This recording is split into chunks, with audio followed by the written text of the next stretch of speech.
l'equip guanyador d'esta tercera de el silenci. Per favor. Tenim una pregunta per a Juan Ramón. Què se sent al seguir guanyant? La cheerleader! La cheerleader!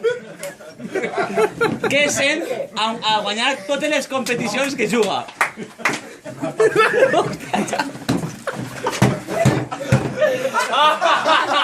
Això també té que ser en la web. No la primera volta. Per què ho fa? Volt, què sent a guanyar totes les competicions que juga vostè? Avui el meu objectiu era fer-li la mà plata. Objectiu aconseguit. La gallina. Ens hem pegat una palissa impressionant. Jaume, l'any que ve te'n vas a peu de casa al poli, que vull a portar jo. O em porta mon pare. No se'ls anar, Si se'l sap a vindre... Ho vi lleva mi papal.